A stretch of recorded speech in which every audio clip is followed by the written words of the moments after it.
poderia ser diferente e como? Poderia ser diferente, poderia ser um preço, como aliás historicamente foi, né? A Petrobras, desde outubro de 53, quando foi criada, até outubro de 2016, nunca praticou preço paritário de importação. Então, essa é uma política que é inédita, ela é arbitrária e ela é lesiva, tanto a Petrobras quanto o interesse nacional. A Petrobras, porque a Petrobras perde mercado, viabiliza o negócio dos seus competidores. É lesiva ao interesse nacional por razões óbvias, né? Traz inflação, reduz a produtividade do trabalho, reduz a capacidade competitiva das empresas brasileiras que consomem energia produzidas aqui, né? E com preços praticados aqui, né? Tudo isso desnecessariamente, porque a gente tem uma capacidade de excedente de produzir petróleo que chega a 1,5 milhão de barris por dia, 45% do petróleo que é produzido no Brasil é exportado, e mais de 65% exportado por multinacional estrangeira. Né? Então, isso é um absurdo. Né? E esse petróleo é compatível com o nosso parque de refino. Né? A Petrobras já processou desse petróleo alguma coisa da ordem de 95%, 96% desse petróleo nas refinarias brasileiras. Então, o preço poderia ser qual? Poderia ser um preço que fosse compatível com os custos da Petrobras. Os custos da Petrobras são muito baixos, a Petrobras é extremamente eficiente. Basta você colocar uma margem de lucro, né? Uma lucratividade que seja justa, que remunere a empresa adequadamente, que ela possa gerar caixa de forma a fazer investimento, administrar dívida, honrar com todos os seus compromissos e ainda assim colocar preços muito mais baixos. Né? O levantamento do Observatório Social do Petróleo, publicado pelo Brasil de Fato no dia 18 de julho deste ano, mostrou que a RPCC, a Refinaria Potiguar do Rio Grande do Norte, que foi privatizada, vendia naquele período gasolina 27% mais caro do que o da Petrobras. A refinaria da Amazônia, a REAM, 21% mais caro. E a RELAM, a refinaria da Bahia, também privatizada, 20% mais caro do que a Petrobras. Ou seja, os consumidores do petróleo dessas refinarias privatizadas acabam bancando o custo da privatização. Essas 3 refinarias, controladas por empresas privadas, já estão praticando um preço maior que o da Petrobras em seus mercados? Já estão. Apesar da Petrobras ter mantido o preço paritário de importação, na verdade está até praticando preços para o diesel, no caso do diesel, que eu acompanho mais de perto, preços até superiores ao de importação, ainda assim, essas refinarias têm praticado preços ainda maiores. Né? Elas são empresas que não são competitivas porque elas não são integradas verticalmente, então elas não têm atividade, né, na procura do petróleo, na produção do petróleo, né, no acesso a petróleo a um custo de produção e não a um custo de mercado, a um custo de oportunidade. Né? Então, isso torna muito difícil que elas sejam competitivas com a Petrobras. Então, é certo, quer dizer, mesmo a Petrobras praticando ainda desnecessariamente preços relativamente altos, essas refinarias privatizadas praticam preços ainda maiores. Né? Se a Petrobras, então, praticasse o preço real e não mantivesse praticamente os preços da PPI, se não mais, como você disse, se eu estou entendendo direito, a própria Petrobras tornaria politicamente impossível a manutenção dessas empresas no mercado, porque daria uma diferença de preço muito grande, é isso?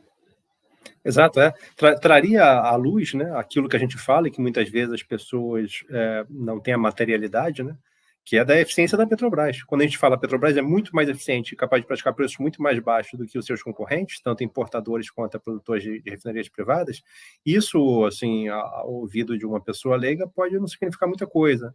Mas a partir do momento que as pessoas vejam os preços que estão sendo praticados, né, a diferença dos preços que são praticados nos estados e essas diferenças passarem a ser significativas, 30%, 40%, por exemplo, de diferença, né, dependendo da situação do preço do petróleo e do dólar, é capaz de alcançar esses patamares com tranquilidade.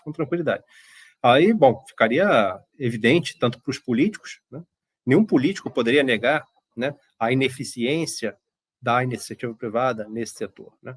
Então, aí tornaria assim, imperativo, né, uma ação política no sentido de recuperar esses ativos. Este gráfico mostra que a exportação de petróleo do Brasil, petróleo cru, bateu recorde este ano em relação aos anos anteriores, principalmente por empresas multinacionais. Quem se dá bem são as empresas importadoras. Elas importaram de janeiro a junho deste ano 34% do diesel, que é o essencial para a economia brasileira, da Rússia, inclusive com desconto de 22%, depois 31% dos Estados Unidos e 11% dos Emirados Árabes Unidos. O fundo Mubadala dos Emirados Árabes Unidos é o que controla hoje a refinaria privatizada da Bahia. Qual é o mínimo por lei de dividendo e quanto que, quando no pico, acho que foi no governo Bolsonaro, quanto que se pagou de dividendo? Essa comparação não sei, mas acho que o mínimo é 25% do lucro, né? Agora, o que foi pago foi mais do que o lucro, né? Então, se pagou dividendo mais do que o lucro total, né? Eu tenho um artigo só que eu falo só sobre esses altos e insustentáveis dividendos que foram pagos pela direção da Petrobras a partir dos últimos anos, né? Comparando com o histórico da Petrobras e comparando com outras multinacionais, outras petrolíferas, né? Que têm ações negociadas em bolsa e dados públicos, né? Os números são assombrosos, né? A proporção é assustadora, né? Então, você privatiza ativos, né? Com esses recursos que você privatizou, você também reduz investimentos, você privatiza ativos e distribui na forma de dividendos. Então, na verdade, você está camuflando um resultado distribuído em dividendos, que na verdade está sendo até uma amortização. Você está transformando um capital imobilizado, né, um ativo produtivo, lucrativo, você coloca isso no caixa e distribui como se fosse dividendo. Então, isso você só faz uma vez, isso é não recorrente, você depois nunca mais consegue fazer de novo, né? E também o investimento baixo de hoje vai ter reflexo no futuro. Então, se tiver um investimento muito baixo hoje, no futuro você vai ter comprometido a sua geração de caixa. Então, também, sob essa ótica, é não recorrente. Por isso que é insustentável, né? E essa política foi mantida pelo atual governo, né? Quer dizer, essa política de distribuição de dividendos trimestral, ainda em montantes altíssimos, se você compara tanto com o histórico da Petrobras quanto com as companhias petrolíferas privadas, e eu coloco tudo isso lá nesse artigo sobre os altos dividendos que têm sido pagos pela atual direção da Petrobras. A última distribuição foi quando? Foi já no governo Lula? Sim, você já teve 2 distribuições no governo Lula, né? Elas são trimestrais, então já foram 2 trimestres. Eu tenho um artigo quando foi a primeira do primeiro trimestre e agora também atualizando os dados para o semestre todo, né?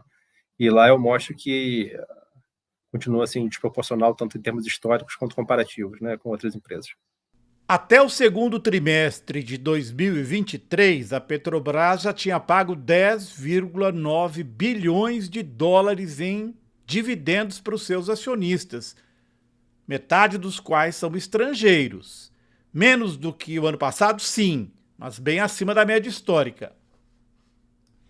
E aqui uma comparação do Felipe Coutinho com as outras empresas no mesmo período, segundo trimestre de 2023. Petrobras pagou 10,9 bilhões em dividendos, a Exxon 7,44, a Chevron 5,68, a Shell 4,01, ou seja, a Petrobras das grandes é a que mais está pagando dividendo para os acionistas.